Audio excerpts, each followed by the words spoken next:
السلام عليكم ورحمة الله وبركاته.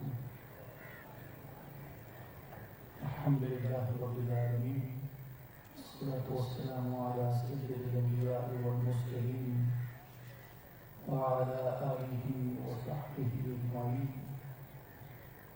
الله لا إله إلا هو الحي القيوم لا تأخذه سنة ولا نوم، له ما في السماوات وما في الأرض، من ذا الذي يشفع عنده إلا بإذنه، يعلم ما بين أيديهم وما خلفهم، ولا يحيطون بشيء من علمه إلا بما شاء، وسع كرسيه السماوات والأرض ولا يؤوده حفظهما وهو العلي العظيم.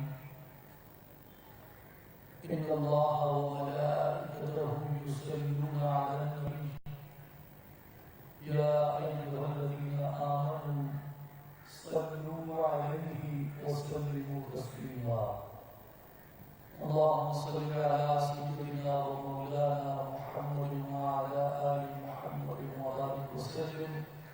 الصلاة والسلام عليك يا رسول الله وعلى آلك وأصحابك يا حبيب الله يا محبوب الله يا نور الله يا محمد رسول الله صلی اللہ علیہ وسلم.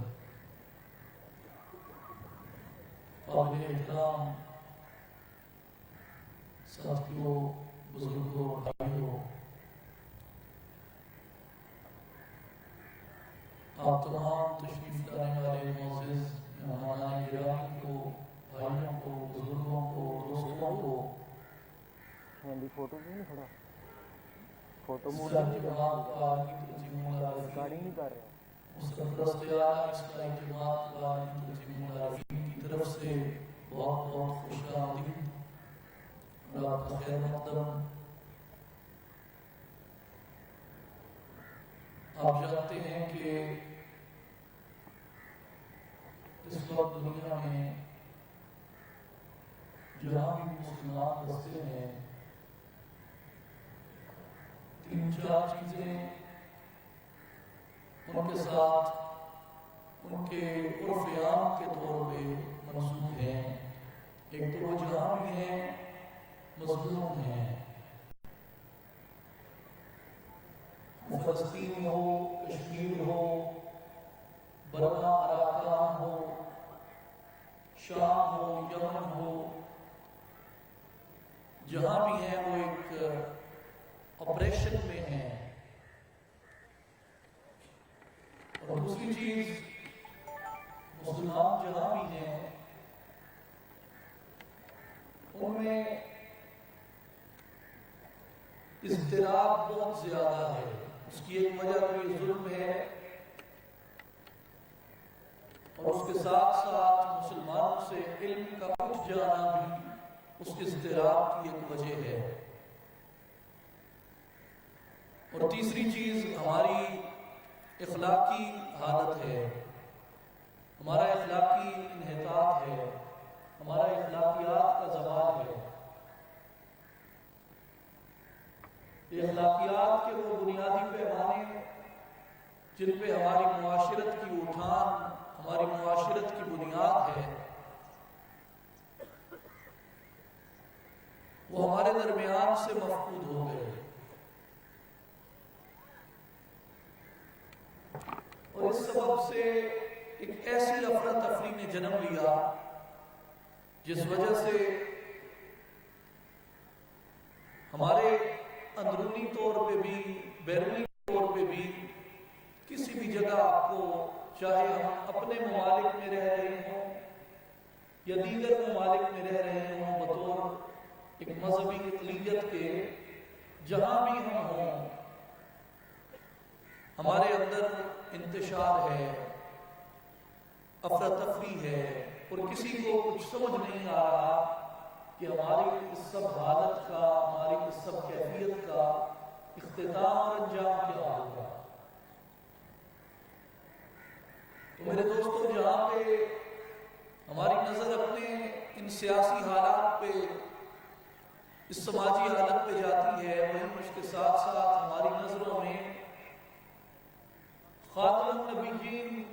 رحمت للعالمین صلی اللہ علیہ وآلہ وسلم کے فرامین مبارکہ کی صورت میں، حضور کی بشارتوں کی صورت میں، حضور علیہ السلام کی جنہیں ہم اپنی زبان میں پیشین گوئی کہتے ہیں،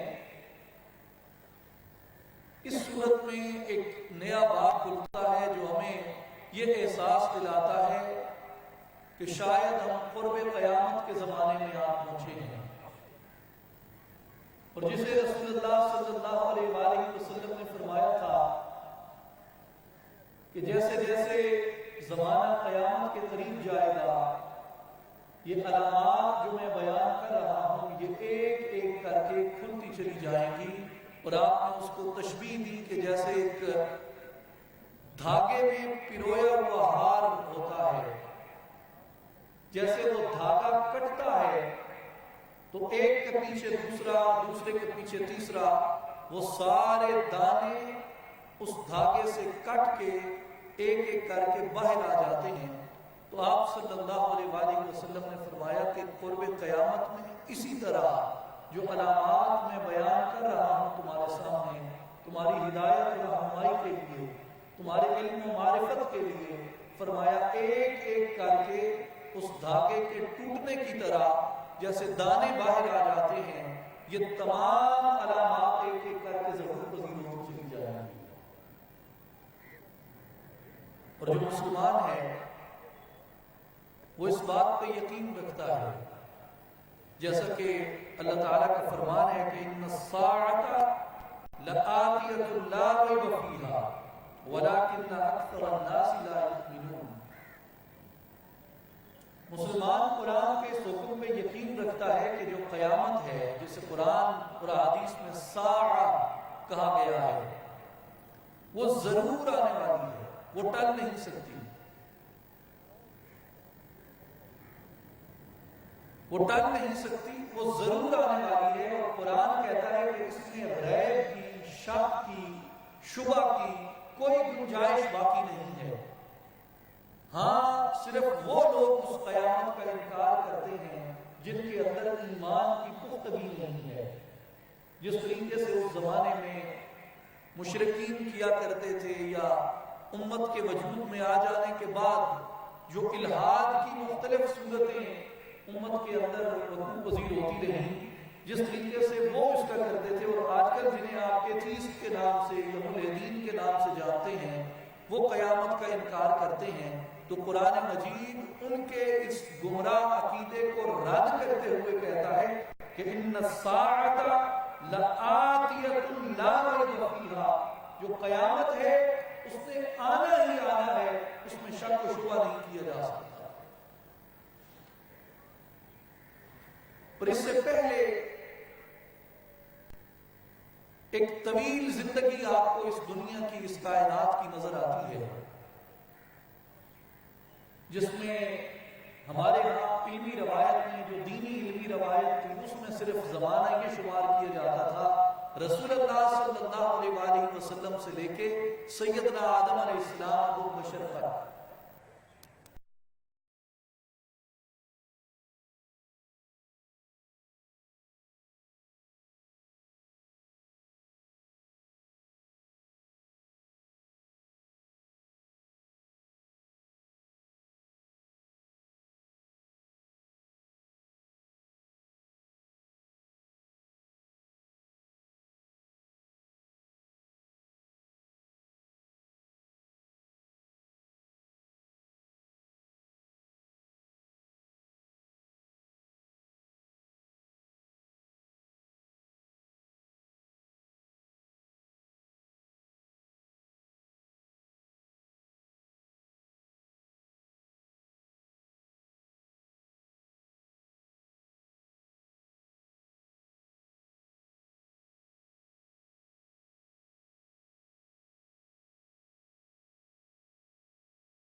فَيُؤْتُوَلًا جب ریاستوں کا مال ذاتی مال کے طور پہ استعمال کیا جائے، جب مال غنیمت کو ذاتی دولت سمجھ لیا جائے، جب ریاست کے خزانے کو اپنے باپ دادا کی جاگیر کے طور پہ استعمال کیا جائے، وَالْأَمَانَةُ مَغْنَمًا اور امانت مال غنیمت بن جائے، امانتوں کو ایسے کھایا جائے جس طرح مال غنیمت کو کھایا جاتا ہے، وَالزَّكَاةُ مَغْرَمًا اور زکوٰۃ کو جرمانہ سمجھا جانے لگے، یعنی لوگ زکوٰۃ سے متنفر ہو جائیں، لوگ زکوٰۃ دینے سے منکر ہو جائیں، وَتُعَلَّمُ لِغَيْرِ الدِّينِ اور لوگ دین کے علاوہ علم حاصل کرنے لگے، یعنی علم دنیا کو علم دین پہ ترجیح دی جانے لگے۔ میرے دوستو، ان میں کوئی بات بھی ہمارے لیے اجنبی نہیں ہونی چاہیے۔ میں ایک سادہ سی بات آپ کے سامنے رکھتا ہوں۔ ایک نوجوان، وہ میری اس قوم کا بیٹا ہو یا میری اس قوم کی بیٹی ہو، جو انگلش میڈیم میں پڑھا، میٹرک میں اس نے 85% نمبر لیے، اس کے بعد وہ ایف ایس سی میں گیا یا گئی، ایف ایس سی میں بھی اس نے +80 نمبر حاصل کیے، 85% نمبر حاصل کیے۔ مجھے بتائیے کہ اس کی پہلی، دوسری، تیسری، چوتھی، پانچویں کسی نمبر کی ترجیح میں شامل ہے کہ وہ علم دین حاصل کرے؟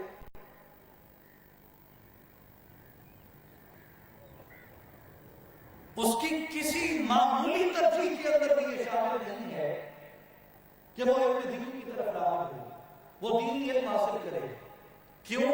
کہ میں نے بطور باپ کے، میں نے بطور بھائی کے، اور ہم میں سے ہر ایک نے اس کے ذہن میں یہ بٹھایا ہے کہ ڈاکٹر ہونا عزت کا پیشہ ہے، انجینئر ہونا عزت کا پیشہ ہے، وکیل ہونا عزت کا پیشہ ہے، بیوروکریٹ ہونا عزت کا پیشہ ہے، فوجی افسر ہونا عزت کا پیشہ ہے، تاجر ہونا عزت کا پیشہ ہے، ایک ایکڈیمک ہونا عزت کا پیشہ ہے۔ لیکن ہم میں سے کسی نے بھی باپ اور بھائی کے طور پہ اپنی اولاد اور چھوٹے بہن بھائیوں کے ذہنوں میں یہ نہیں ڈالا کہ عالم دین ہونا بھی عزت کی بات ہے،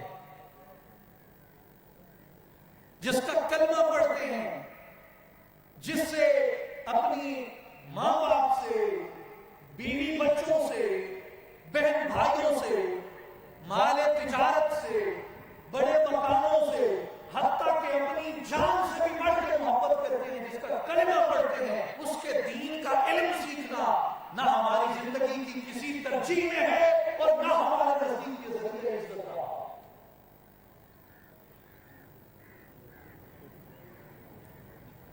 بڑے فخر سے ہم بتاتے ہیں ڈاکٹر ہے، بڑے فخر سے ہم بتاتے ہیں میرا بیٹا وکیل ہے، بڑا سینہ تان کے بتائیں گے میری بیٹی نے سی ایس ایس ٹاپ کیا ہے، فلاں جگہ پہ افسر ہے، یہ ہے وہ ہے۔ لیکن اگر کوئی کہہ دے کہ میں نے فخر سے، اول تو بتائیں اے جی نالے کا مولوی مان لیا، لیکن کسی میں یہ فخر آ بھی جائے، کسی کی دعا سے، ماں باپ کی دعا سے، کسی بزرگ کی صحبت سے، وہ فخر سے بتائے کہ میں نے اپنے بیٹے کو علم دین سکھایا ہے، اب مولوی بڑھا کے کی کرے گا؟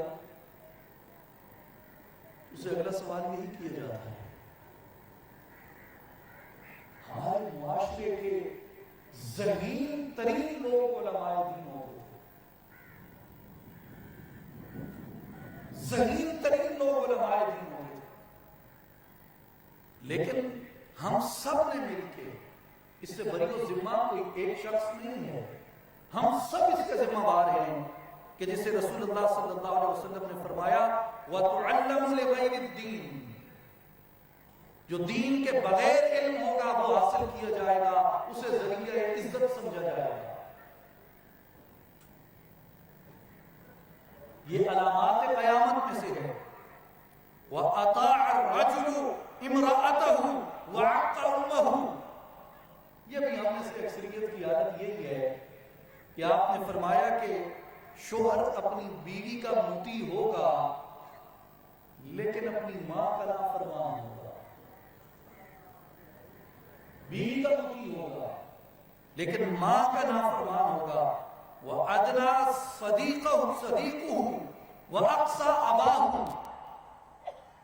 دوستوں یاروں کو قریب رکھے گا لیکن باپ سے دور ہو جائے گا۔ یہ علامات قیامت میں رسول اللہ نے بیان فرمایا۔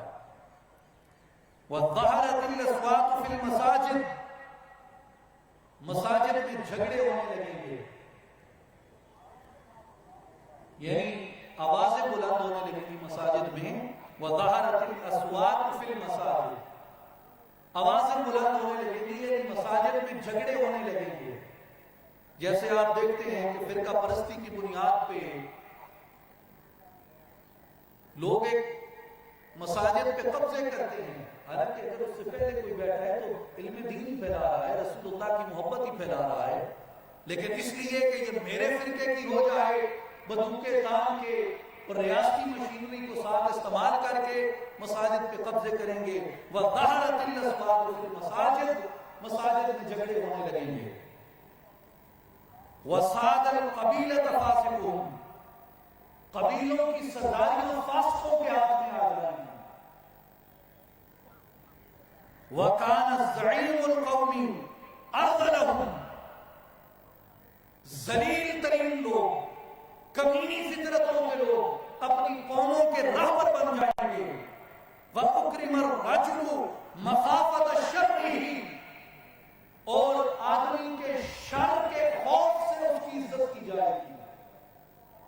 جس طریقے سے کوئی شر پسند ہے تو اس کے شر کے خوف سے اسے عزت کی جائے گی۔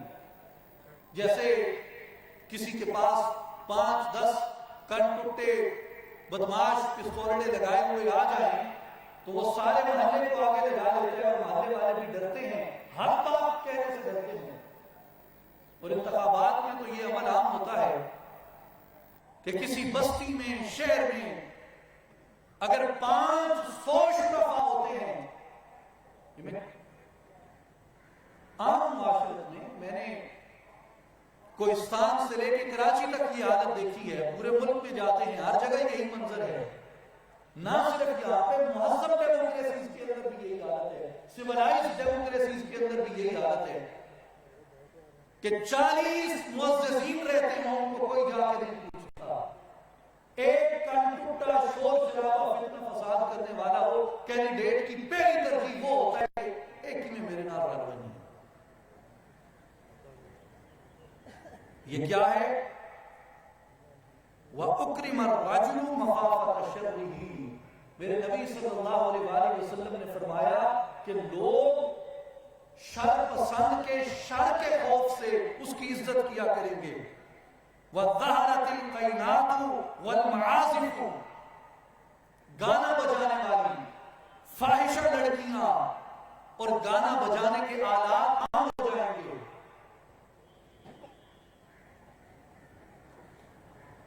وَلَّعَنَ آخِرُ هَذِهِ الْأُمَّةِ أَوَّلَهَا، اور اس امت کے لوگ اپنے اولین کے اوپر لعن و طعن کریں گے۔ جیسے آج آپ دیکھتے ہیں کہ صحابہ کرام رضوان اللہ علیہم مجمعین پہ، اہل بیت اطہار پہ طعن کیا جاتا ہے، تبرہ کیا جاتا ہے۔ ائمہ اجتہاد پہ، سیدنا امام اعظم ابو حنیفہ رحمۃ اللہ علیہ پہ، امام مالک رحمۃ اللہ علیہ پہ، کسی حد تک امام شافعی اور کم حد تک امام احمد ابن حنبل پہ بھی طعن کیا جاتا ہے۔ ائمہ اجتہاد پہ دشنام ترازی کی جاتی ہے، جو محسنان دین ہیں، اولیاء صالحین کی تکفیر کی جاتی ہے۔ وَلَعَنَ آخِرُ هَذِهِ الْأُمَّةِ أَوَّلَهَا، اس امت کے جو آخری لوگ ہوں گے وہ اپنی امت کے اولین کے اوپر لعن و طعن کریں گے۔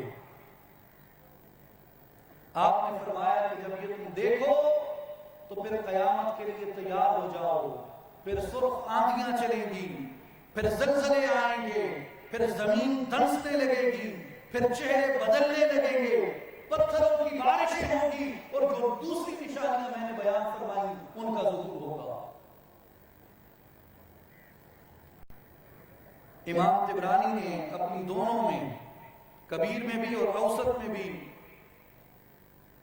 اسے روایت کیا کہ عطی سعدی فرماتے ہیں کہ میں علم کی تلاش میں نکلا یہاں تک کہ کوفہ پہنچا، اور کوفہ میں میری ملاقات سیدنا عبداللہ ابن مسعود رضی اللہ عنہ سے ہوئی۔ انہوں نے مجھ سے کہا سل یا سعدی، اے سعدی کیا سوال ہے تمہارا، پوچھو مجھ سے۔ تو میں نے کہا کہ قیامت کی کوئی نشانی ہے جس سے قیامت پہچانی جائے؟ تو جیسے میں نے عبداللہ ابن مسعود رضی اللہ عنہ سے یہ سوال کیا، وہ اوٹ لگا کر بیٹھے تھے، تو فرماتے ہیں کہ یکدم سیدھے ہو کے بیٹھ گئے، اور انہوں نے مجھے کہا کہ جس بارے میں نے رسول اللہ صلی اللہ علیہ وسلم سے سوال کیا تھا، تم نے وہی سوال مجھ سے کیا۔ میں نے آپ سے عرض کی یا رسول اللہ صلی اللہ علیہ وسلم هل للساعة من علم تعرف بها الساعة، یا رسول اللہ کیا قیامت کی کوئی نشانی ہے جس سے قیامت کی پہچان ہو جائے؟ تو آپ صلی اللہ علیہ وسلم نے قیامت کی نشانیاں بیان فرمائیں اور فرمایا عبداللہ ابن مسعود غور سے سنو، الا وان من علام الساعة واشراطها، یہ میں قیامت کی نشانیاں بیان کر رہا ہوں، انہیں غور سے سنو۔ ان يكون الولد قيدا وان يكون المطر قيدا وان تفيد الاشرار فيدا، اولاد غصہ کیا کرے گی، بارش سخت ہوگی، گرم ہوگی، وَأَن تَفِيدَ الْأَشْرَارُ فَيْدًا، شریر والی اس خرابی پہ گئی جو ویسٹ میں اپنے بام عروج پہ ہے، کہ جہاں دوستی کو فروغ دیا جاتا ہے اور رشتوں کو کاٹا جاتا ہے، اور اس بات کی حوصلہ افزائی کی جاتی ہے کہ آپ بغیر شادی کے محض دوستی کی بنیاد پہ زندگی بسر کریں، جسے وہ کہتے ہیں کہ گرل فرینڈ اور بوائے فرینڈ بن کے رہیں، بجائے اس کے کہ وہ خامد اور بیوی بن کے رہیں، رشتے میں جڑنے کی بجائے۔ حالانکہ عیسائیت کے اندر بھی شادی کا، نکاح کا ملتا جلتا یہی تصور ہے جو ہمارے وہاں تھا، ہمارے وہاں ہے، ان کے ہاں بھی یہ تھا۔ آج بھی چرچوں میں جائیں، عام طور پہ آپ کو بہت سے چرچ آکوپائیڈ ملیں گے، کہ اب تو کم ہوتا ہے ایسا مغرب میں، وہاں پہ شادیاں اور اس طرح کی تقریبات جتنی ہوتی ہیں وہ چرچ میں جا کے کرتے ہیں، لیکن اب وہ اس کی حوصلہ شکنی کرتے ہیں، اور وہ کہتے ہیں کہ یہ جھنجھٹ ہے، اس رشتے سے اپنے آپ کو آزاد کرو، اور جسے مطابقت ہے بس اسی کو اختیار کر لو، یہ کافی ہے۔ اور ہمارے ہاں میڈیا کے ذریعے، انٹرٹینمنٹ میڈیا کے ذریعے، سوشل میڈیا کے ذریعے، اور جو ہمارا انفوٹینمنٹ میڈیا ہے اس کے بنائے ہوئے، تراشے ہوئے ان سمبلز کے ذریعے ہمارے بڑے شہروں میں یہ نجاست اور غلاظت اور خباثت عام ہو چکی ہے۔ میں آپ کو سینکڑوں مثالیں دے سکتا ہوں کہ جہاں لوگ کمارے رہنے کو محض اسی غرض سے ترجیح دیتے ہیں، اس لیے کہ وہ رشتے میں جڑنا اپنے لیے باعث آزاد سمجھتے ہیں۔ رسول اللہ صلی اللہ علیہ وسلم نے ان تواصل الاطباق وان تقاطع الارحام، اسے علامات قیامت سے فرمایا تھا، جب یہ ہوتا دیکھو تو سمجھ جاؤ کہ قرب قیامت کا زمان ہے۔ وان تزخرف المساجد وان تخرب القلوب، حضور نے فرمایا کہ مساجد کو تو مزین کر دیا جائے گا لیکن دلوں کو برباد کیا جائے گا۔ مسجد تو بنا دی شب بھر میں ان ماں کی حرارت والوں نے، من اپنا پرانا پاپی ہے برسوں سے نمازی بن نہ سکا۔ مساجد آباد، مساجد خوبصورت بنائی جائیں، عظیم بلڈنگیں بنائی جائیں گی، مزین کی جائیں گی، لیکن دل اجاڑ دیے جائیں گے، دلوں کے اندر نفاق بھرا جائے گا، دلوں کے اندر تعصب بھرا جائے گا، دلوں کے اندر بغض بھرا جائے گا۔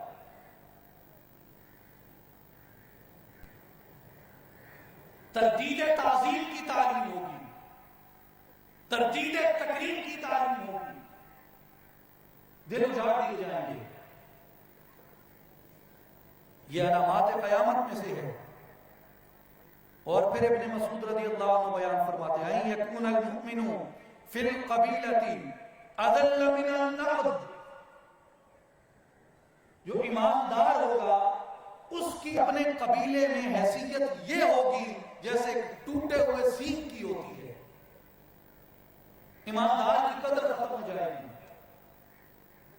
ایماندار کی وقت نہیں رہے گی، ایماندار کو بوجھ سمجھا جائے گا، سچ بولنے والوں کو، کھری بات کہنے والوں کو، حق کہنے والوں کو اپنی دنیاوی منازل کی راہ میں، اپنی لالچوں کی راہ میں، اپنے حسد و طمع کی راہ میں رکاوٹ سمجھ کر انہیں ذلیل تصور کیا جائے گا، اور اپنے قبائل میں، قبیلوں میں ان کی بے حرمتی، ان کی تکذیب کی جائے گی۔ این یکتفی الرجال بالرجال والنساء بالنساء، یہ فتنہ بھی ظاہر ہو چکا۔ حضور علیہ السلام نے فرمایا کہ مرد مردوں پہ اکتفا کریں گے، عورتیں عورتوں پہ اکتفا کریں گی، جسے کہتے ہیں ہومو سیکسولیٹی، ہم جنس پرستی۔ پاکستانیوں، آپ کے علم میں ہے کہ یہ بڑا شور مچا دنیا میں کہ پاکستان میں آئی این جی اوز کیوں بین ہوئی؟ وہ آئی این جی اوز کیا پھیلاتی تھی یہاں پہ؟ کس بات کی کیمپین کرتی تھی؟ کس بات کی یہاں پہ فنڈز لوٹاتی تھی؟ کس بات کے لیے یہاں پہ لابنگ کرتی تھی؟ ہومو سیکچول میرجز کے لیے، ہم جنس پرستی کے لیے، کہ اگر کوئی عورت سے رہنا چاہتی ہے تو اس کو اجازت ہونی چاہیے، کوئی مرد کے ساتھ رہنا چاہتا ہے تو اس کو شادی کی اجازت ہونی چاہیے۔ اور زوال مذہب دیکھے مغرب میں رومن کیتھولک پاپ نے اعلان کیا ہے کہ ہم جنس پرست شادیاں ٹھیک ہیں۔ میں پوچھتا ہوں کہاں سے یہ تصور کیا گیا، یہ تصور اخذ کیا گیا عیسائیت کے اندر؟ کہاں ثابت ہے سیدنا عیسیٰ علیہ السلام کی تعلیمات میں، سیدنا موسیٰ علیہ السلام کی تعلیمات میں، سیدنا سلیمان و داؤد علیہ السلام کی تعلیمات میں، سیدنا یعقوب و اسحاق علیہ السلام کی تعلیمات میں؟ کہاں سے یہ بات بنی اسرائیل یا عیسائی اخذ کرتے ہیں؟ اور ہم کہاں سے اسے اخذ کریں گے؟ رسول اللہ نے اسے صلی اللہ علیہ وآلہ وسلم، آپ نے اسے قرب قیامت کی علامات میں فرمایا کہ ہم جنس پرستی یہاں ہو جائے گی۔ ہم جنس پرستی کے حق میں بولنا آج علم کی دلیل سمجھا جاتا ہے، اور ہم جنس پرستی کے خلاف بولنا جہالت کی دلیل سمجھا جاتا ہے۔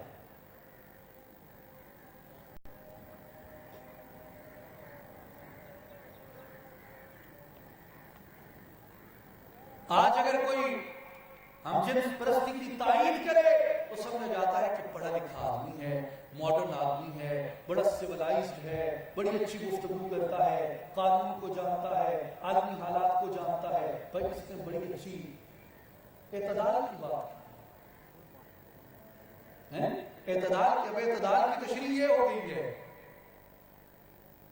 اگر کوئی کہے کہ یہ حرام ہے، قوم لوط کو اس پہ سزا ہوئی، یہ قرب قیامت کی علامات میں سے ہے، یہ فعل شیطانی ہے، کہتے ہیں یہ مذہبی سوچ ہماری راہ میں رکاوٹ ہے اور کبھی ہمیں آگے نہیں بڑھنے دے گی۔ یاد رکھیں، انبیاء کی دعوت ان کے لیے ہوتی ہے جو ایمان لاتے ہیں، عام الناس کے لیے ہوتی ہے، سب کو دیتے ہیں، لیکن ان کی دعوت کو قبول ایمان والے کرتے ہیں۔ اہل حق اپنی تکبیر بلند کرتے ہیں، اپنی اذان دیتے ہیں، اب مؤذن اذان دیتا ہے، خوش نصیب ہوتا ہے جو مسجد میں جاتا ہے، اس کے پیچھے ہر بندہ تو نہیں چلا جاتا۔ اذان دعوت ہے نماز کی، اس دعوت پہ سعادت مند ہی لبیک کہتے ہیں۔ میرے بھائیو، حق کی بات اذان ہوتی ہے اور حق بات پہ لبیک صرف سعادت مند کہتے ہیں۔ اور پھر ابن مسعود رضی اللہ عنہ بیان فرماتے ہیں کہ آقا پاک علیہ السلام نے فرمایا ان یعمر خراب الدنیا ویقرب عمرانها، کہ لوگ دنیا کے خرابے کو آباد کریں گے اور اس سے آباد ہونے والی آخرت کو خراب کر لیں گے۔ سادہ لفظوں میں آخرت کو مقدم سمجھیں گے، دنیا کو مقدم سمجھیں گے آخرت پہ، دنیا کو ترجیح دیں گے آخرت پہ۔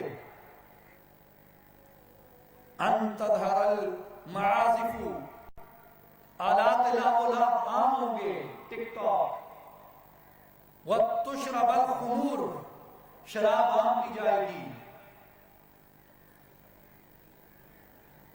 یا ابن مسعود ان من علام الساعة واشراطها، اے ابن مسعود یہ قیامت کی علامات اور نشانیاں ہیں کہ این یکثر اولاد الزنا، کہ بکثرت زنا سے اولاد پیدا ہوگی۔ آپ کے علم میں ہے کہ بہت سے ممالک میں، مغرب میں یہ قانون ہے کہ اولاد کا تعارف ماں سے لکھا جاتا ہے، باپ سے نہیں لکھا جاتا، اس لیے کہ باپ کی تصدیق نہیں ہوتی کہ باپ ہے کون، اور جو باپ بنے بھی بیٹھے ہیں تصدیق ہو بھی صحیح تو وہ کسی حق نکاح کے بغیر زندگی بسر کرتے ہیں۔ اور یہ حضور علیہ السلام کی حدیث مبارکہ کی تصدیق ہے کہ بکثرت دنیا میں زنا سے اولادیں پیدا ہوں گی۔ تو راوی کہتے ہیں، عطی سعدی کہتے ہیں کہ میں نے سیدنا ابن مسعود سے کہا، قلت ابا عبد الرحمن وہم مسلمون، میں نے کہا کہ کیا یہ لوگ مسلمان ہوں گے؟ قال نعم، انہوں نے کہا ہاں یہ لوگ مسلمان ہوں گے۔ میں نے کہا والقرآن بین ظہرانیہم؟ قال نعم، تو پھر میں نے کہا وَأَنَّ ذَاكَ، تو یہ کیسے ہو جائے گا؟ تو انہوں نے فرمایا کہ یہ اس طرح ہوگا، مسلمانوں کے اندر بھی، یعنی جو زنا کی اولاد کی کثرت ہوگی، فرمایا وہ اس طرح اس کی کثرت ہوگی کہ ایک شخص اپنی بیوی کو طلاق دے گا اور پھر اسی دی ہوئی طلاق کے اوپر جھگڑا کرے گا اور اس کے ساتھ مباشرت پہ قائم رہے گا۔ یہ دونوں بدکاری کے مرتکب ہوتے رہیں گے جب تک کہ یہ میں اپنی طرف سے عرض کر رہا ہوں، یہ دونوں بدکاری کے مرتکب ہوں گے جب تک کہ وہ طلاق کا ازالہ اور صحیح شرعی طرح رجوع کی شرائط کو مکمل نہیں کرتے۔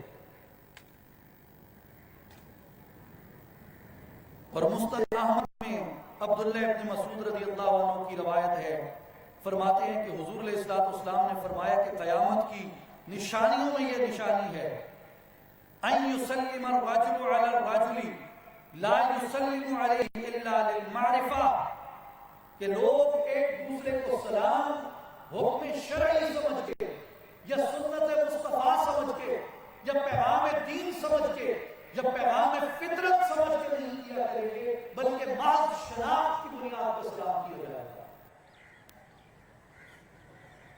اس سے مراد یہ ہے کہ دینی اقدار کی، دین کی اس افاقیت کی قدر نہیں ہوگی لوگوں کے دلوں میں، بلکہ اپنے آپ کا دکھاوا اس سے مقصود ہوگا۔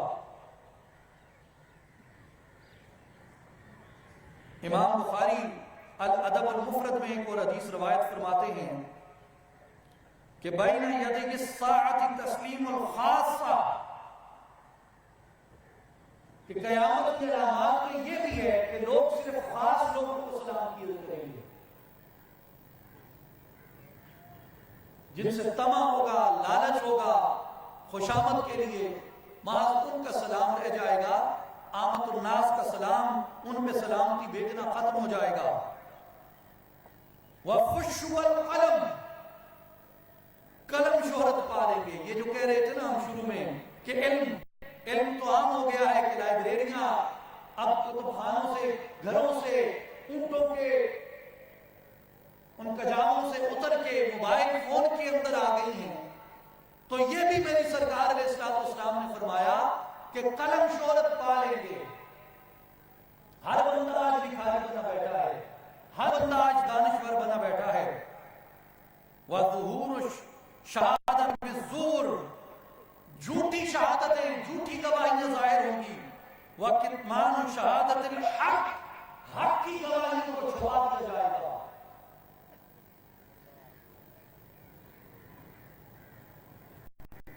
امام حاکم نے مستدرک میں سند صحیح کے ساتھ ایک کلیجہ چیر دینے والی حدیث بیان فرمائی ہے۔ رسول اللہ صلی اللہ علیہ وآلہ وسلم نے فرمایا کہ قیامت اس وقت قائم نہیں ہوگی حتی لا یبقى على وجہ الارض احد للہ فیہ حاجت، جب تک اللہ کی رضا حاصل کرنے والا ایک بھی بندہ زمین پہ زندہ ہوگا۔ اور پھر فرمایا، اس سے آگے ہیں الفاظ،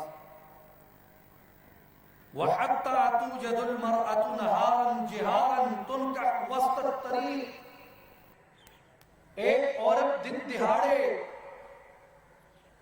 چوراہے کے درمیان زنا کروائی گی، لا ينکر ذلك احد، کوئی ایک ایسا نہیں ہوگا جو اس کو جا کے منع کرے، کوئی ایک ایسا نہیں ہوگا جو اسے روکے، اور نہ ہی کوئی اس برائی کو برائی سمجھنے والا ہوگا۔ اور پھر آپ صلی اللہ علیہ وسلم نے فرمایا کہ ان میں جو بہت نیک ہوگا، ان میں جو بہت نیک ہوگا، وہ اسے صرف اتنا کہے گا کہ اگر تم نے یہ کام کرنا ہی تھا تو راستے سے تھوڑا ہٹ جاتے، اگر تم نے یہ کام کرنا ہی تھا راستے سے تھوڑا ہٹ جاتے۔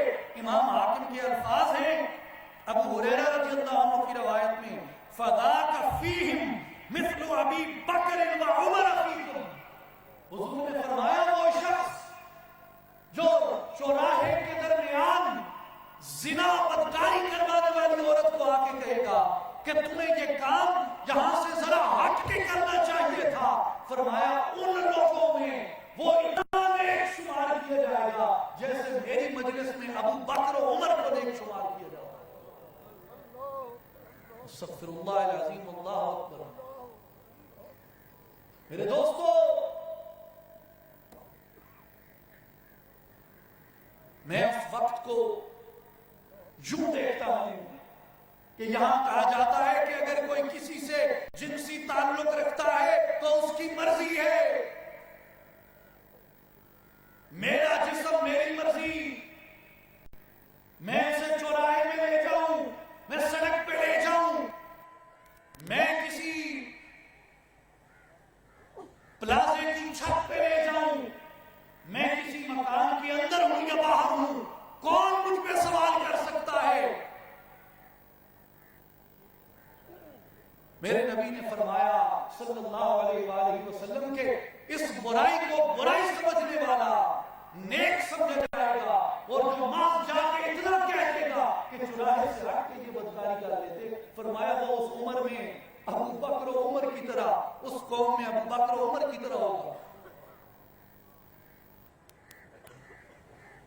جیسے یہ میری مجلس میں یہ صالحین ہیں، یہ نیک ہیں، یہ برگزیدہ ہیں، ان کے تقوی پہ کسی کو شک و شبہ نہیں ہے، اور یہ اپنے تقوی کی وجہ سے سمجھے جاتے ہیں کہ یہ تقوی میں بہت بلند ہیں، فرمایا جو محض اتنا کہہ دے گا اسے سمجھا جائے گا کہ یہ بھی تقوی میں بہت بلند ہے۔ برائی اتنی عام ہو جائے گی، برائی اتنی جڑ پکڑ جائے گی اور امام دہلوی نے مستدرک الفردوس میں روایت کیا ہے سیدنا ابو ہریرہ رضی اللہ عنہ سے، حضور نے فرمایا وَأَن يُعَطِّلَ السَّيْفَ مِنَ الْجِهَادِ، تلواریں جہاد سے رک جائیں گی، وَأَن يُنْتَعِلَ الدُّنْيَا بِالدِّينِ، دین کے ذریعے سے دنیا کمائی جائے گی، دین کا نام لے کے سرکاری مراعات اور پارلیمنٹ کی سیٹیں ان کا منزل و مقصود بن جائیں گی۔ امام سیوطی رحمت اللہ علیہ نے اور ابو نعیم الاصفہانی رحمت اللہ علیہ نے حذیفہ بن یمان سے روایت کیا کہ رسول اللہ صلی اللہ علیہ وآلہ وسلم نے فرمایا کہ جب قیامت قریب ہوگی تو یہ علامات عام ہو جائیں گی، امات الصلاۃ، لوگ نمازوں کو ترک کریں گے، وَأَضَاعُ الْأَمَانَةَ، امانتوں کو ضائع کیا جائے گا،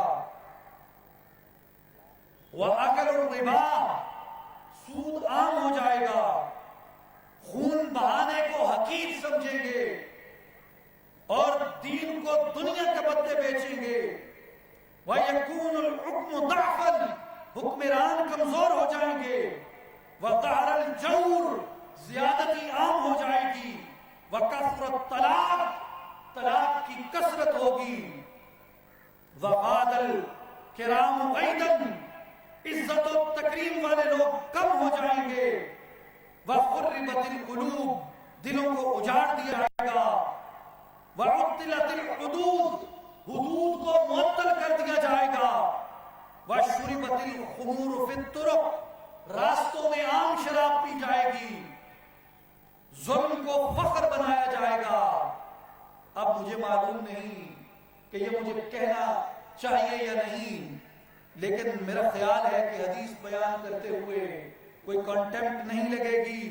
وَبَيْعَ الْحُكْمِ، میرے نبی نے فرمایا کہ فیصلے بکیں گے، فیصلوں کو بیچا جائے گا، ثالث فیصلوں کو بیچیں گے، وَكَثْرَتِ الشُّرُطِ، شرطیں لگائی جائیں گی، یعنی جوا عام ہو جائے گا۔ حضور علیہ السلام نے فرمایا کہ جب تم ان علامات کو پاؤ تو پھر تیار ہو جاؤ کہ زلزلے ہوں گے، سرخ آندھیاں ہوں گی، آسمان سے پتھر برسائے جائیں گے اور قیامت ظاہر ہو جائے گی۔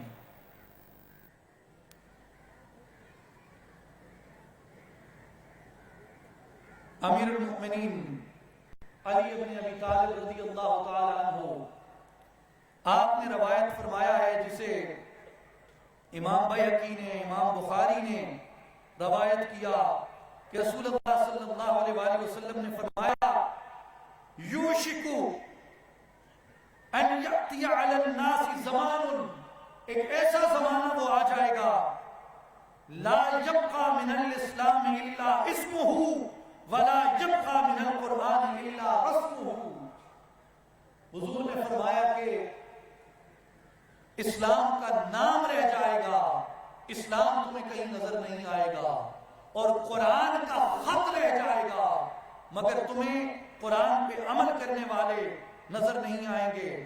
مساجدہم عامرۃ وہی خراب من الہدی، لوگ مساجد تعمیر کریں گے لیکن وہ مساجد اللہ کے ذکر سے خالی ہو جائیں گی۔ میرے دوستوں اور بزرگوں، اب یہ ساری احادیث جو آپ کے سامنے عرض کی، اس حدیث کے بعد جس میں رسول اللہ صلی اللہ علیہ وآلہ وسلم نے ارشاد فرمایا کہ جہالت عام ہو جائے گی اور علم اٹھا لیا جائے گا، اب دین کا جو یہ کانسیپٹ آف ایپسٹمالوجی ہے یہ کیا ہے، جہالت سے کیا مراد ہے اور علم سے کیا مراد ہے، کثرت جہل اور قلت علم سے کیا مراد کہا دیا جائے گا، کہ علم کون سا علم ہے اور جہالت سے مراد کیا ناخواندگی ہے، یعنی جو پڑھنا لکھنا نہیں جانتا اس معنی میں اسے جاہل کہیں گے، یا جاہل کے لیے یہاں پہ کوئی اور ترتیب اور جاہل کے لیے کوئی اور انٹرپریٹیشن آئے گی۔ یہاں پہ؟ یہاں علم سے کیا مراد ہے اور جہالت سے کیا مراد ہے؟ نعرہ تکبیر، نعرہ رسالت، نعرہ رسالت۔ اب سنیے، یہ ساری احادیث آپ اپنے ذہن میں رکھیں، اور وہ صحیح بخاری کی حدیث جس میں حضور نے فرمایا کہ جہالت عام ہوگی، علم اٹھ جائے گا، اور اس کے بعد کی کئی احادیث جن میں آپ صلی اللہ علیہ وسلم نے بتایا کہ قیامت کے قریب علامات کیا ہوگی۔ تو اس سے جو اخذ ہوتا ہے وہ یہ ہوتا ہے کہ امانتوں کا ضائع کرنا جہالت ہے، منصب یا عہدہ نااہل کے سپرد کرنا جہالت ہے، چاہے آپ ماسٹر یا پی ایچ ڈی ڈگری کیوں نہیں رکھتے۔ شریر لوگوں کو ان کے شر کے خوف سے نوازنا اور ان کے شر کے سامنے خیر کا اعلان نہ کرنا، یہ جہالت ہے۔ حکومتی خزانے کو باپ کی جاگیر سمجھ کے لوٹنا اور لوٹانا، یہ جہالت ہے۔ چاہے یہ کرنے والا کسی یونیورسٹی سے ڈاکٹریٹ یا کسی یونیورسٹی سے کوئی پروفیشنل ڈگری لے کے آ جائے، زکوٰۃ سے اجتناب جہالت ہوگی، طلاق کی کثرت جہالت ہوگی، علم دین سے کنارہ کش ہو کے دینی علم پہ علوم دنیا کو زیادہ باعث عزت و شرف سمجھنا، یہ علامات جہالت میں سے ہے۔ ماں باپ پہ دوسرے رشتوں کو ترجیح دینا، یہ علامات جہالت میں ہے۔ غصے و غضب سے بھری ہوئی اولادیں، یہ جہالت کی علامت ہے۔ مساجد میں جھگڑنا، مساجد میں جھگڑا کرنا، یہ بھی علامات جہالت میں سے ہے۔ فاسق کو سردار بنانا، فاسق کو حکمران بنانا، فاسق کو اپنی قوم کا بڑا بنانا، یہ بھی جہالت میں سے ہے۔ اور ذلیل اور کمینے لوگوں کو اپنی قوم کا رہبر بنانا، یہ بھی جہالت میں سے ہے۔ فحاشی کا عام ہونا اور یعنی کا عام ہونا، یہ گانا بجانے والوں کا، آلات لہو و لعب کا عام ہونا، یہ علامات جہالت میں سے ہے۔ اسلاف امت پہ، متقدمین امت پہ، اکابرین امت پہ دشنام درازی کا دروازہ کھولنا، ان کی تکفیر کرنا، ان کے بارے میں بے ہودگی بکنا، یہ بھی علامات جہالت میں سے ہے۔ سچے کو جھوٹا ثابت کرنا اور جھوٹے کو سچا ثابت کرنا، یہ بھی علامات جہالت میں سے ہے۔ اور اللہ اور اس کے رسول صلی اللہ علیہ وسلم کے احکام کے مطابق خاوند اور بیوی کے رشتے پہ گرل فرینڈ اور بوائے فرینڈ کے رشتے کو ترجیح دینا، یہ بھی علامات جہالت میں سے ہے۔ ایمانداری کی وقت ختم ہو جانا، ایماندار کی وقت ختم ہو جانا، یہ بھی علامات جہالت میں سے ہے۔ جیسا کہ رسول اللہ کی حدیث مبارک میں سامنے آیا کہ ایماندار کی حیثیت اپنی قوم میں اتنی ذلیل ہوگی جیسے ایک ٹوٹا ہوا سینگ ہوتا ہے۔ ہم جنس پرستی کا عام ہونا، یہ علامات جہالت میں سے ہے۔ آخرت کی کمائی برباد کر کے دنیا کی کمائی پہ توجہ مرکوز کرنا، یہ بھی علامات جہالت میں سے ہے۔ بدکاری کا، زنا کا عام ہو جانا اور زنا اور بدکاری کا عام کرنا، یہ بھی علامات جہالت میں سے ہے۔ شراب کا، منشیات کا، جوئے کا معاشرے میں عام ہو جانا، یہ بھی علامات جہالت میں سے ہے۔ بغیر نکاح کے اولاد پیدا کرنا، یہ بھی علامات جہالت میں سے ہے۔ جھوٹی گواہی دینا، حق کی گواہی کو چھپانا، فیصلوں کو بیچنا، عدالتوں کو بیچنا، سالسی کو بیچنا، یہ بھی علامات جہالت میں سے ہے۔ چاہے کوئی منسٹر کی ڈگری لے کے آ جائے، علم بلندائی کا، حوصلے کا ختم ہو جانا، رحمت کا ختم ہو جانا، برداشت کا ختم ہو جانا، غیظ و غضب کا، غصے کا عام ہو جانا، یہ بھی علامات جہالت میں سے ہے۔ اور جہاد فی سبیل اللہ سے رک جانا، یہ بھی علامات جہالت میں سے ہے۔ ذکر اللہ سے غافل ہو جانا، یہ بھی علامات جہالت میں سے ہے۔ قتل و غارت کا عام ہو جانا، یہ بھی علامات جہالت میں سے ہے۔ جہالت محض ناخواندگی کا نام نہیں ہے میرے دوستو، جہالت محض قلم چلانے کا ہنر نہ جاننے کا نام نہیں ہے، جہالت محض برٹش ایکسنٹ میں انگریزی نہ بول سکنے کا نام نہیں ہے۔ اس کے برعکس علم کیا ہے؟ علم کیا ہے؟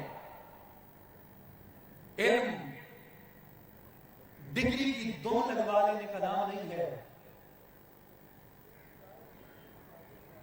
علم ڈگری کی دو لگوا لینے کا نام نہیں ہے۔ علم محض انگریزی یا چائنیز سیکھ لینے کا نام علم نہیں ہے۔ علم محض مطالعے کتب کا نام نہیں ہے، بلکہ علم کی تعبیر اس سے کہیں زیادہ بلند ہے،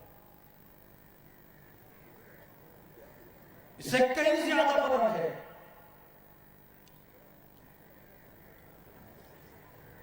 تو علم کے اٹھ جانے سے کیا مراد ہے؟ ان یرفع العلم، جس سے رسول اللہ نے فرمایا صلی اللہ علیہ وآلہ وسلم کہ علم اٹھا لیا جائے گا۔ یعنی اس کا ایک معنی تو یہ ہے کہ جہالت کثرت سے وقوع پذیر ہو جائے گی، یہ جتنی علامات جہالت ہے یہ عام ہو جائے گی۔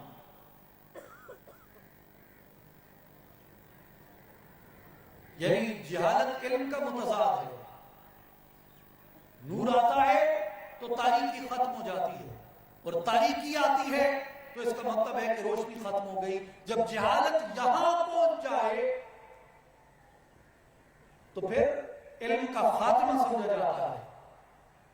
ان احادیث مبارکہ کی روشنی میں امانت کو قائم کرنا علم ہے، عہدوں اور مناصب پہ اہل لوگوں کا لے کے آنا یہ علم ہے۔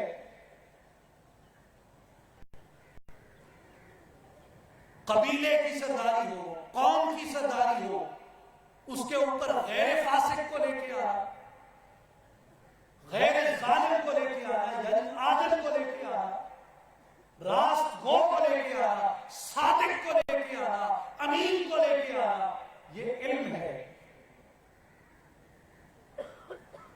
شر پسندوں کے شر اور دہشت گردوں کی دہشت سے اور ان کی دہشت گردی سے مرعوب نہ ہونا، اور ان کے ستانے، ایذا پہنچانے کے جانے کے باوجود بھی ان کی شر کے سامنے حق کا علم لے کے کھڑے ہو جانا یہ علم ہے۔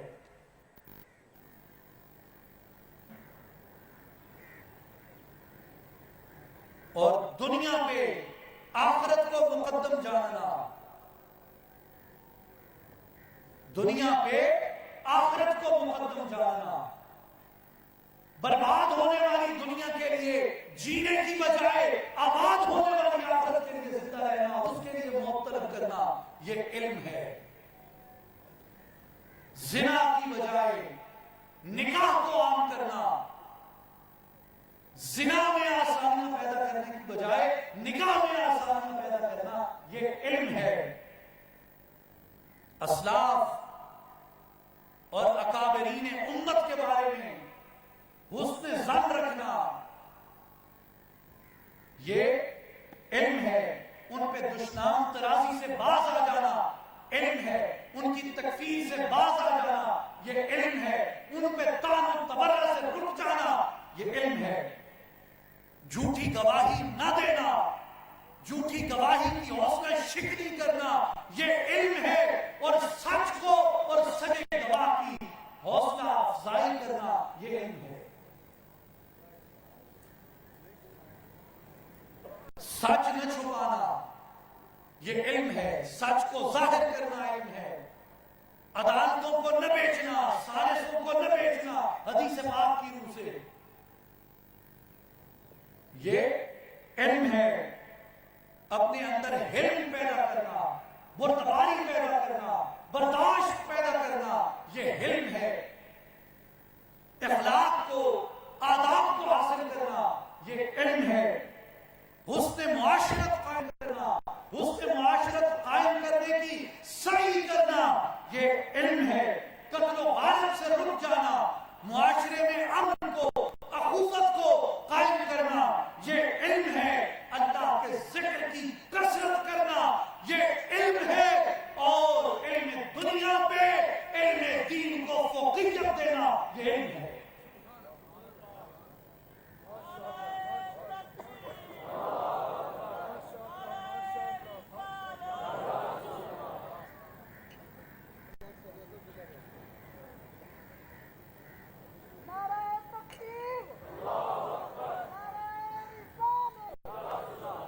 میرے آقا علیہ السلام نے فرمایا کہ ان یرفع العلم ویثبت الجہل،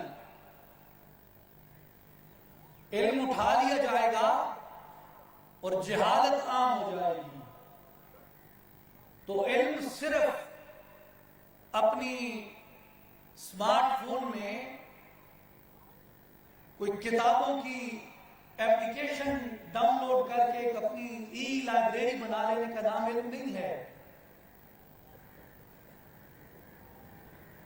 یہ واٹس ایپ کے لمبے لمبے میسج بیٹھ کے پڑھنا اور دن برباد کرنا یہ علم نہیں ہے۔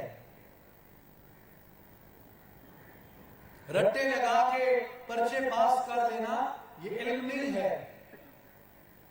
کسی یونیورسٹی سے ماسٹرز کی،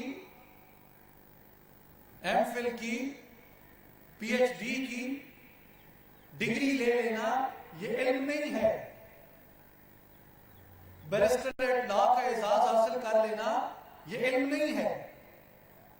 علم کی جانب اقدام ہیں، لیکن فی نفس سے ہی علم جو ہے ان تمام چیزوں سے بہت آگے کی چیز ہے، جس کا حصول یہ تمام خواص اور صفات جمع کرنے سے ممکن ہوتا ہے۔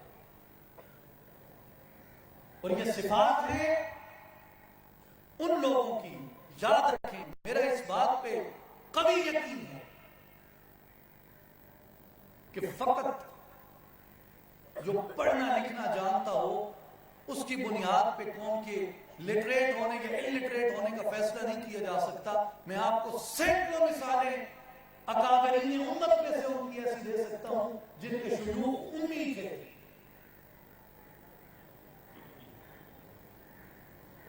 کس سے سننا چاہیں گے؟ صوفیاء سے، محدثین سے، مفسرین سے، فقہاء سے، ائمہ اجتہاد سے،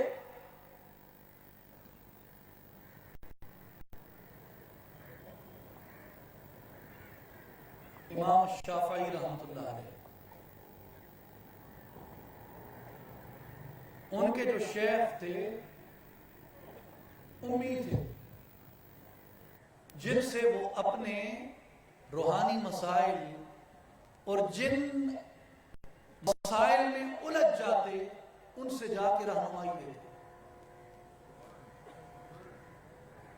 ایک دن امام احمد ابن حنبل رحمۃ اللہ علیہ نے امام شافعی کو کہا کہ یہ تم زاہدوں سے، اس وقت صوفیوں کو زاہد کہتے تھے، یہ تم زاہدوں سے محبت رکھتے ہو، میں اس کی اصلاح کرنا چاہتا ہوں۔ امام شافعی نے فرمایا کہ احمد یوں نہ کر۔ امام احمد نے فرمایا نہیں استاد محترم، مجھے ان کی اصلاح تھوڑی کر لینے دیں۔ فرمایا کر لو اصلاح۔ تو شیبان الرائی آئے جو امام شافعی کے شیخ تھے، تو امام احمد ابن حنبل رحمۃ اللہ علیہ نے ان سے سوال کیا، فرمایا کہ شیخ ایک آدمی ہے، اس کی ایک نماز چوک گئی، قضا ہو گئی، اس نے نیت باندھ لی کہ اچھا میں وقت پہ اس کو پڑھ لوں گا بعد میں، لیکن ایک دو دن گزر گئے، اب اس کو یاد نہیں آ رہا کہ عصر کی تھی، مغرب کی تھی، ظہر کی تھی، کون سی نماز میری قضا ہوئی جس کی میں اب ادا کروں، قضا لوٹاؤں میں جس کی۔ اب ظاہر ہے کہ اگر مغرب کی ہے تو اس کے فرض مختلف ہیں، اگر عصر ہے تو اس کے فرض مختلف ہیں، تو انہوں نے فرمایا کہ اس کو کیا کرنا چاہیے۔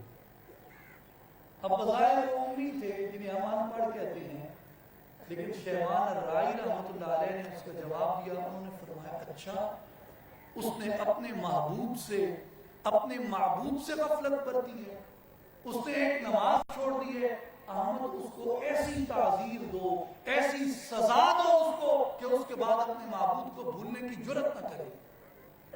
امام احمد نے سنا، یہ تقوی کی بات ہے، زہد کی بات ہے، ذوق مانگتی ہے یہ سمجھنے کے لیے۔ جب سنا بے ہوش ہو گئے امام احمد ابن حنبل۔ شاگرد اور امام شافعی بیٹھے رہے، ہوش میں لاتے رہے، جب ہوش آیا تو امام شافعی کہنے لگے احمد میں نے کہا نہیں تھا کہ اس کے ساتھ ایسا مت کرو، یہ علم کو وہاں سے جانتے ہیں جہاں ہمارے علم کی حد ختم ہوتی ہے۔ جب باطن کھل جاتا ہے، یعنی جب یہ خواص جمع ہو جاتے ہیں، جو خواص اخلاق کے انبیاء نے اختیار کیے، کوئی آدمی اس کو حسن عقیدہ سے اختیار کر لے، ان اخلاق عالیہ کو، اس کے اوپر علم کے دروازے ویسے ہی منکشف ہو جاتے ہیں، علم سینے سے طلوع ہونا شروع ہو جاتا ہے، علم سینے سے کھلنا شروع ہو جاتا ہے۔ امام احمد ابن حنبل خود پھر اس کے بعد کن سے رہنمائی لیتے رہے؟ سیدنا بشر حافظ رحمۃ اللہ علیہ، سلطان العارفین حضرت سلطان باہو رحمۃ اللہ علیہ، بظاہر آپ کسی مدرسے کسی مکتب میں نہیں تھے، لیکن 140 تصانیف تصوف و روحانیت کے دقیق مشکل ترین منازل پہ اور علوم پہ آپ نے لکھی ہیں۔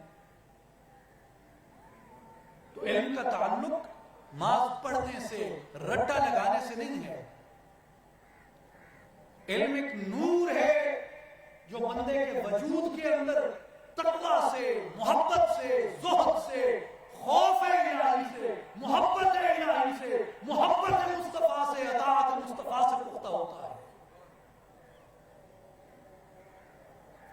میرے دوستوں اور ساتھیوں، اس وضاحت کی میں نے جو آپ کے سامنے عرض کی، اس کے بعد ہمیں یہ سمجھ لینا چاہیے کہ ہم اپنے آپ کا تعین کریں اور اپنے عہد کو غور سے دیکھیں اور اپنے آپ کو اس آنے والی گھڑی کے لیے تیار کریں کہ وہ ساعہ جس کا علم اللہ کو ہے کہ کب وہ ساعہ بپا ہوگی، جب وہ بپا ہوگی تو ہم نے اس کے لیے تیاری کیا کی ہے، ہم نے اس کے لیے سامان کیا اکٹھا کیا ہے۔ صحیح بخاری کی حدیث ہے، انس بن مالک رضی اللہ تعالیٰ عنہ، آپ راوی ہیں اس کے، وہ فرماتے ہیں کہ ایک شخص نے آ کے دو عالم صلی اللہ علیہ وآلہ وسلم کی خدمت اقدس میں یہ سوال کیا کہ یا رسول اللہ صلی اللہ علیہ وسلم، قیامت کب قائم ہوگی؟ آپ صلی اللہ علیہ وسلم نے پھر یہ جواب نہیں دیا کہ فلاں برس میں یا فلاں مہینے میں یا فلاں دن کو قیامت قائم ہوگی۔ آپ صلی اللہ علیہ وسلم نے فرمایا کہ ما اعددت لہا، تم نے قیامت کے لیے تیاری کیا کی ہے؟ کہ قیامت کا پوچھ رہے ہو، قیامت کے لیے تیاری کیا کی ہے؟ تو انہوں نے عرض کی کہ یا رسول اللہ صلی اللہ علیہ وسلم، گو کہ میرے پاس بہت سی نمازیں جمع نہیں ہیں قیامت کے لیے، بہت سے روزے جمع نہیں ہیں قیامت کے لیے، بہت سے صدقات جمع نہیں ہیں قیامت کے لیے۔ یعنی مراد یہ تھا کہ میرا اعمال تو ہیں لیکن مجھے ان اعمال میں سے کسی عمل پہ اتنا زیادہ بھروسہ نہیں ہے جتنا مجھے اپنے ایک عمل پہ بھروسہ ہے جو میں نے قیامت کے لیے تیار کیا۔ پوچھا ہے اللہ کے بندے وہ کون سا عمل ہے؟ تو فرمایا احب اللہ و رسولہ صلی اللہ علیہ وآلہ وسلم، میں اللہ اور اس کے محبوب سے محبت کرتا ہوں۔ قال انت مع من احببت، حضور نے فرمایا قیامت کے دن تو اسی کے ساتھ ہوگا جس سے دنیا میں تجھے محبت تھی۔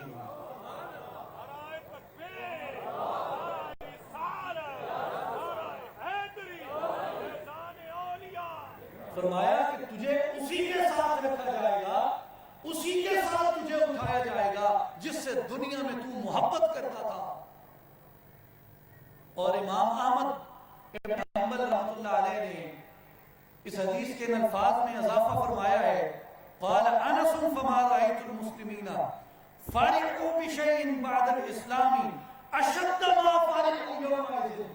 فرماتے ہیں کہ اسلام کے بعد اگر حضور علیہ السلام کی قربت و صحبت میں ہمیں سب سے زیادہ خوشی کسی دن ہوئی تو وہ اس دن ہوئی تھی جس دن حضور نے یہ فرمایا کہ قیامت کے دن اس کے ساتھ اٹھو گے دنیا میں جس سے محبت کرتے تھے۔ جو دنیا میں حضور سے محبت کرتا ہے، جو دنیا میں حضور کے دیدار کا طالب رہتا ہے، حضور کی محبت کا طالب رہتا ہے، حضور کے عشق میں تڑپتا رہتا ہے، حضور کی محبت میں تڑپتا رہتا ہے، حضور کے قرب کے لیے تڑپتا رہتا ہے، حضور کی یاد میں عشق فشانی کرتا ہے، حضور کا ذکر کثرت سے کرتا ہے، حضور کی احادیث پڑھتا ہے، حضور کی رضا کے لیے، اللہ کی رضا کے لیے، حضور کی محبت کے لیے، حضور کے دین پہ، حضور کی شریعت پہ بہتر سے بہتر عمل کرنے میں کوشاں رہتا ہے، قیامت کے دن اسے حضور کے پرچم تلے جمع کیا جائے گا۔ قیامت کے دن اسے حضور کی شفاعت سے مالا مال کیا جائے گا۔ نعرہ تکبیر، نعرہ رسالت، نعرہ خلافت، نعرہ حیدری، نعرہ غوثیہ، نعرہ سلطانیہ، نعرہ سلطانیہ، حضور جانشین سلطان الفاتح اللہ کی سلطان محمد علی صاحب، نعرہ سلطانیہ۔ تمام احباب شوق و محبت سے تشریف رکھیں۔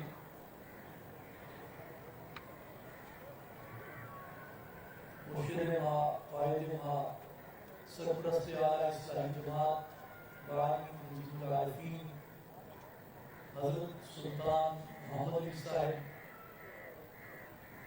مسند صدارت پہ جلوہ فرما ہیں۔ ہماری خوش قسمتی، سعادت اور خوش نصیبی ہے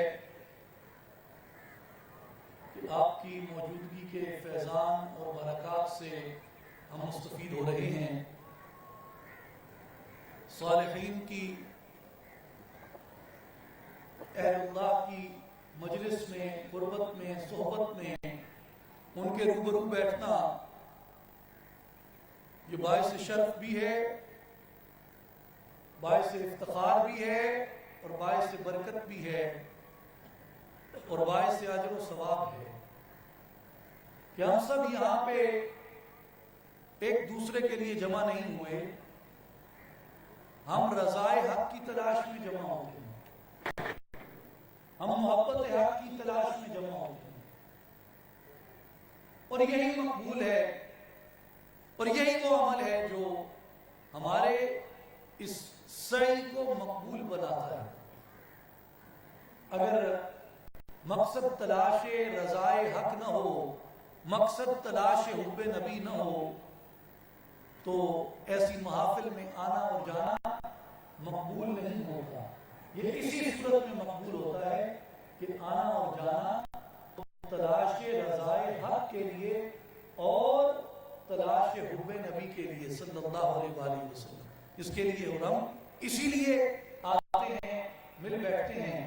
ہمیں یہ دعا کرنی چاہیے کہ اللہ ہمیں ہمیشہ ایسی خیر پہ جمع کرے، اور ایسے خیر کے علم منتشر کرے، اور اس کے علاوہ کسی چیز کو ہمارا مقصد زندگی نہ بننے دے۔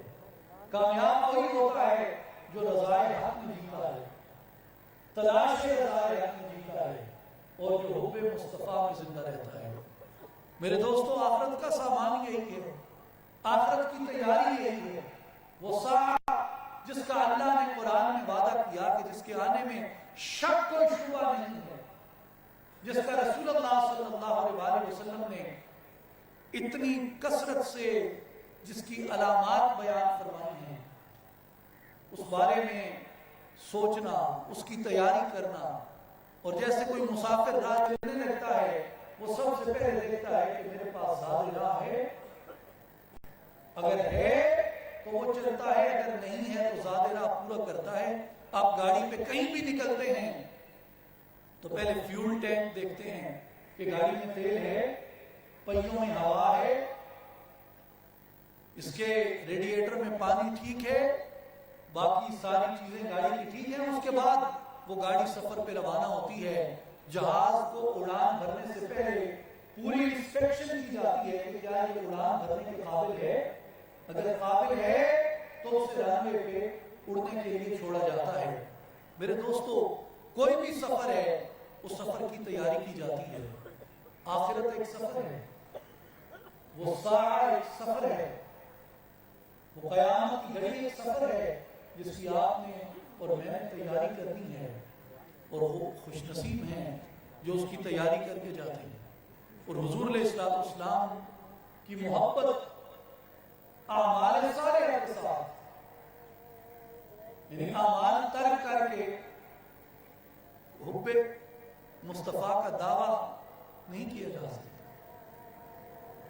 اعمال صالحہ اختیار کر کے، حضور کی شریعت کی، حضور کے دین کی پاسداری کر کے حضور سے محبت کی جائے، حضور علیہ السلام کے قرب کی دعا کی جائے۔ اور میری دعا ہے کہ اللہ تعالیٰ ہم میں سے ہر ایک مسلمان کو موت سے قبل حضور کے روح زیبا کی زیارت نصیب فرمائے، قبر میں حضور کے روح زیبا کی معرفت نصیب فرمائے، حشر میں جب ہم اٹھے تو حضور کے جھنڈے تلے جمع ہوں، حضور کی شفاعت سے مالا مال فرمائے، اور حوض کوثر پہ حضور علیہ السلام کے دست مبارک سے جام نصیب فرمائے۔ یہ ہماری اخروی کامیابی ہے، لیکن یہ اس حسن نیت سے پیدا ہوتی ہے۔ میں تمام اپنے نوجوان ساتھیوں کو یہ دعوت عرض کرنا چاہوں گا اصلاحی جماعت اور عالمی تنظیم العارفین کے پلیٹ فارم سے کہ فتنوں کے اس دور میں، جور و جبر کے اس دور میں آپ آئیں، اس قافلہ حق کا حصہ بنیں، اور اس پیغام کو عملاً قولاً آگے پھیلانے کے لیے اس سعی میں، اس جد و جہد میں برابر کے شریک ہوں۔ اللہ تعالیٰ ہم سب کی، آپ سب کی مساعی کو اپنی بارگاہ میں قبول و منظور فرمائے۔ وآخر دعوانا ان الحمدللہ رب العالمین۔